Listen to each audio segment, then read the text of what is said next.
first discovered Sam Shepard when I went to see a production at True West, which is perhaps one of his best known plays, at the Theatre Workshop in Edinburgh. I went with my dad, and the first few books, they really appealed to me as a young 19-year-old because they're really exciting and sexy, and they're about a young man just kind of travelling out there on the road in the middle of America. But as he gets older, the stories become more reflective, and he starts to look far deeper at himself, actually. Relationships at one time might have just seemed quite cool and throwaway with women. Now you actually kind of see the pain that are inherent in relationships like that. And also he looks at his relationship to drink far more honestly. So kind of as I grew up, the stories grew up with me as well.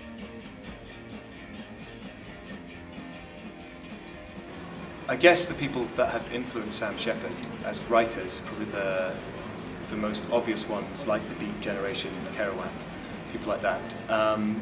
Although, as one of the most kind of American of writers, he's far more influenced by European theatre than he's often given credit for. For instance, Beckett is a major influence. He was also hugely influenced by popular culture, and especially popular music. He was a drummer. He really, really wanted to be a rock star. He got the chance to go on tour with Bob Dylan in the Rolling Thunder Revue. There was a quote in that where he says, I think he felt even though he was Sam Shepard, he wasn't quite cool enough to be part of that. He just wanted an axe, as he describes it. He just wanted a guitar. So yeah, certainly popular music is a huge influence on him, and we were able to use that as a touchstone as well by having Ben Pridikost of Herons, who's able to do some fantastic live music in all the shows, and then does a gig after some shows as well. For Chorale, I did something that I've never ever done before.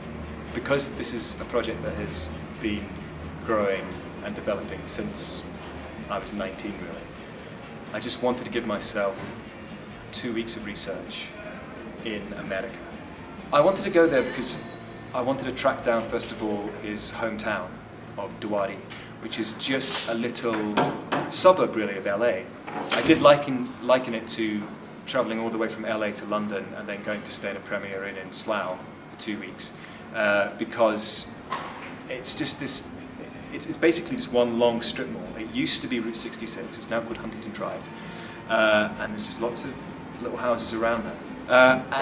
So I had 4 days in Duarte. What I really wanted to do was find his family home, because it influences so much about what he writes, especially the relationship he had with his father.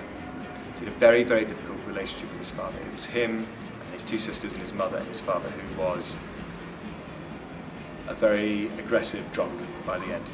A line that is used in The Animal You, he talks about the same panicked kid as you were from your Duarte yearbook the year you never graduated. And I was able to have this photograph in my hand.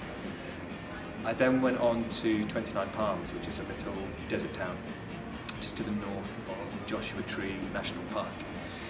Really, again, just to stay in a motel, just to experience that, which we don't have that kind of way of living here in Britain. I mean, obviously we have hotels, but it's such a different feeling being in a motel. And then just going out and just walking for 4 or 5 hours a day in complete isolation in the most unbelievable, barren yet beautiful landscape.